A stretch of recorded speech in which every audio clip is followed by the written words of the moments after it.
Donc, les 6 signes qui montrent que vous êtes sur la bonne voie. Ma chaîne YouTube, David Élysée TV, vraiment, vous aurez toutes ces vidéos-là de la première, deuxième émission sur ce sujet-là. Et écoutez, vraiment, ça va vous aider, ça va vous coacher, ça va vous booster, ça va vraiment vous aider sur beaucoup de points de votre vie. Voilà. Et donc, aujourd'hui, nous allons toucher le 5e point qui est intitulé « Vous savez que Dieu a de grandes choses en réserve pour vous. » Et donc ça, c'est le 5e point qui vous met sur les signes du discernement que vous êtes sur la bonne voie. Et ce 5e signe, c'est le 5e signe qui est rattaché à votre croyance. Le 5e signe est rattaché à votre relation avec Dieu. Le 5e signe est rattaché à votre marche avec Dieu. Laissez-moi vous le dire. Personne n'est tombé du ciel. Et si nous existons, c'est parce qu'il y a un Dieu. Nous avons tous intérêt à croire que Dieu existe. Ce n'est pas un choix, mais ça s'impose à nous. Ok? Ceux qui n'ont pas le livre, déjà, commencez à prendre votre livre. Tout à l'heure, on va revenir. Vous savez, et il est vous savez. Alors, quand ce terme est employé dans ce sens, quand ce verbe est employé, ça veut dire qu'il y a une assurance. Vous ne pouvez pas faire un chemin sans assurance. Vous ne pouvez pas marcher sans une assurance. C'est pour ça que quand vous avez des objectifs, quand vous êtes sûr que vous marchez constamment vers vos objectifs, quand vous êtes sûr que vous avez pris le temps de restreindre votre cercle d'amis proches, vous devez être rassuré. Vous devez être rassuré du combat que vous engagez. Vous devez être rassuré de ce que vous faites. Quand vous n'êtes pas rassuré, vous savez, prenons l'image même de Jésus, hein, d'accord, de notre Seigneur Jésus-Christ, lorsqu'il est arrivé au jardin de Gethsémani. Il a pris 3 personnes, ils sont allés au jardin de Gethsémani. Et c'est là que quand il est ressorti de la frère et sœurs, il avait une assurance qu'il marchait vers ses objectifs, celle de mourir à la croix. Il avait cette assurance-là. Et il n'avait pas peur d'engager et de continuer. Quand bien même qu'il arrivait, qu'il tombait, il se relevait. Mais quand vous avez cette assurance que Dieu a de grandes choses en réserve pour vous, ce que vous perdez aujourd'hui ne vous détruit pas. Ce que vous perdez aujourd'hui ne doit pas vous ralentir. Ce que vous perdez aujourd'hui ne doit pas mettre fin au progrès de votre vie ou je dirais fin à votre rêve. Vous savez, vous devez apprendre à faire le sacrifice de perdre aujourd'hui et gagner demain. Toutes les personnes qui ont réussi, qui sont nos modèles aujourd'hui, sont des personnes qui ont su qu'il y avait une réserve avec Dieu. Il y avait une réserve que Dieu avait préparée pour elle. Et donc, elle n'avait pas peur de faire des sacrifices, de faire des concessions, ce qu'on appelle faire des concessions. Donc, dans l'art de la réussite, de l'entrepreneuriat, il y a ce qu'on appelle la loi de la concession. C'est-à-dire que je suis prêt à faire des concessions, à faire des sacrifices pour obtenir. Par exemple, vous voulez réussir et vous n'êtes pas prêt à étudier. Vous voulez réussir, vous n'êtes pas prêt à augmenter votre niveau de connaissance. Vous voulez réussir et vous n'êtes pas prêt à sacrifier des nuits blanches. Écoutez, comment vous voulez réussir? Par magie, ce n'est pas possible. Il vous faut des temps de recherche, des temps de privation. Pendant que les autres dorment, vous vous êtes éveillés. Pendant que les autres dorment, vous êtes éveillés en train de fouiller, en train de chercher. Pendant que les autres sont en train de manger, pendant que les autres se divertissent. Je ne me souviens même pas, ça date de quand que j'ai eu un week-end de divertissement. Je ne me souviens même pas. Parce que tous mes week-ends et mes jours en semaine sont toujours comblés à m'investir, à rechercher, à découvrir, à bâtir avec Dieu. Et donc, pendant ce temps-là, et je l'ai dit comment on appelle ça, dans le deuxième point, lorsque j'ai parlé des objectifs, eh bien, quand vous connaissez vos objectifs, que ce sont des objectifs à long terme, je l'ai dit, vous ne devez pas adopter les mêmes attitudes que ceux qui ont des objectifs à court terme. Pourquoi? Parce que vous avez des objectifs à long terme. Ceux qui ont des objectifs à court terme peuvent se donner un certain plaisir aujourd'hui. Ils peuvent se donner un certain standard de vie aujourd'hui. Mais vous, vous avez des objectifs à long terme. Et donc, cela vous impose un mode de vie de privation, de sacrifice. Pourquoi? Parce que vous devez bâtir vos objectifs à long terme. Donc, au lieu de prendre le temps de divertissement aujourd'hui, vous préférez prendre ce temps pour encore acquérir de la connaissance et faire des recherches. Vous comprenez?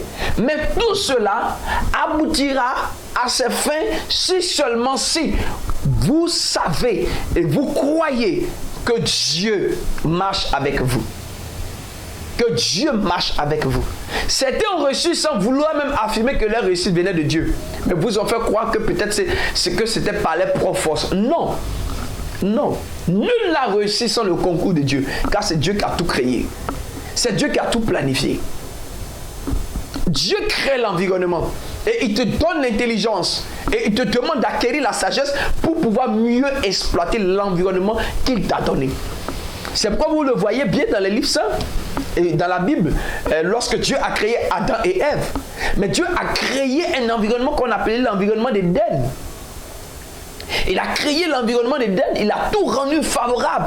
Et alors il demande à Adam et Ève de cultiver et de le garder. Donc deux points clés, le cultiver et le garder. Donc Dieu crée l'environnement. Et Dieu vous dit cultiver et garder.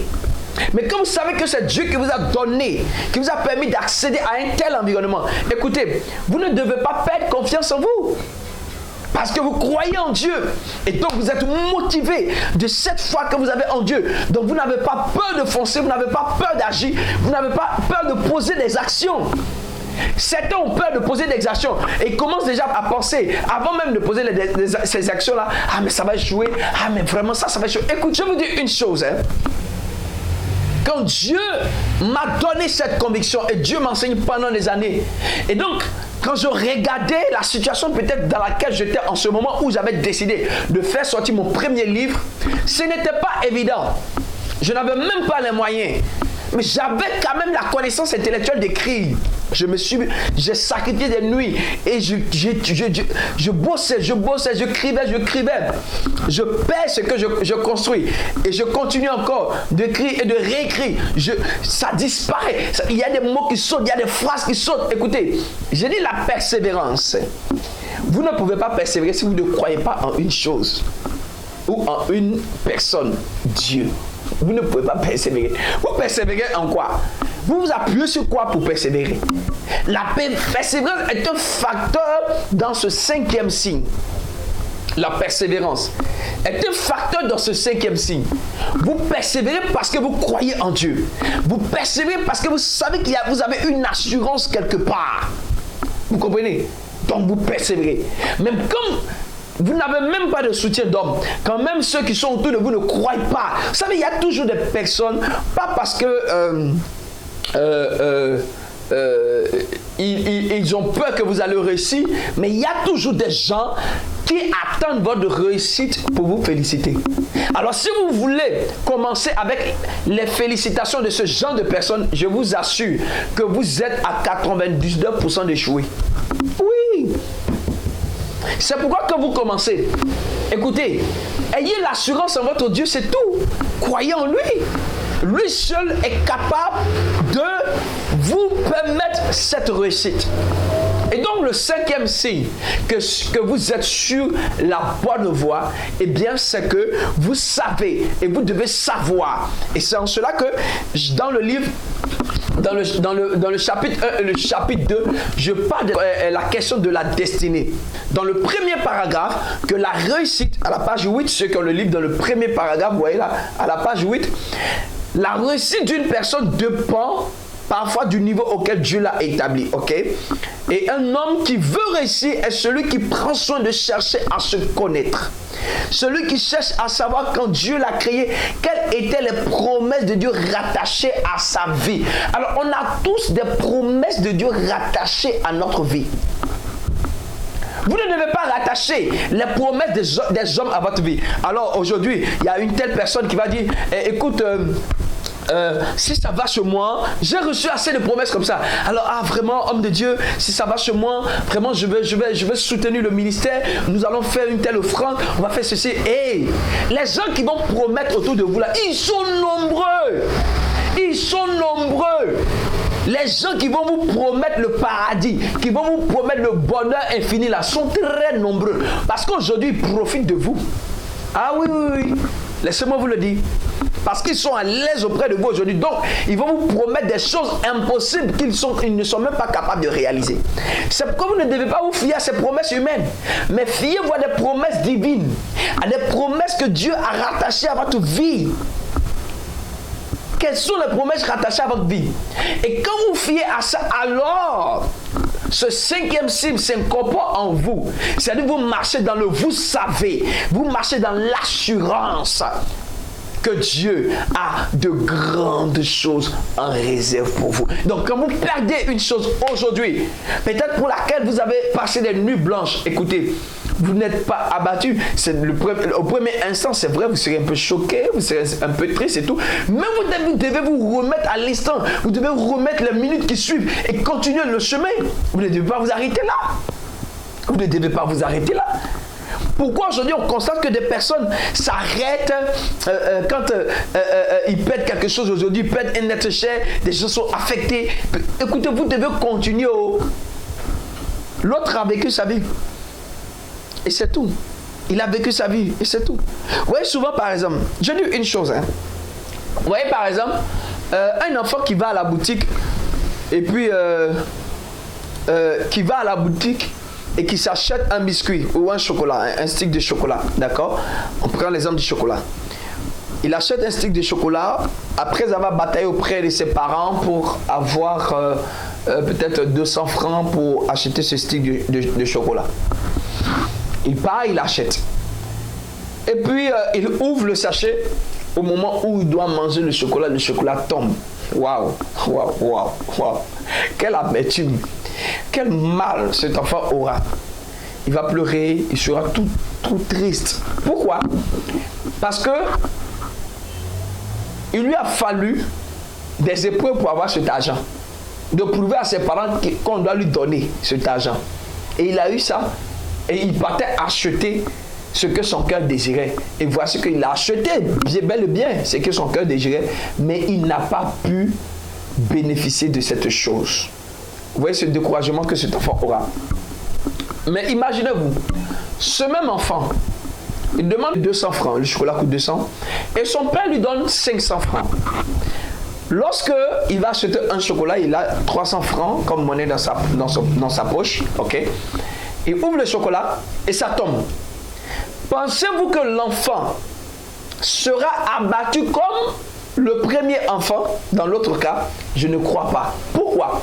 Parce qu'il a de la monnaie en réserve capable de pouvoir lui permettre d'en procurer un second chocolat en remplacement de ce qu'il a perdu. Vous voyez? Et la vie doit être ainsi.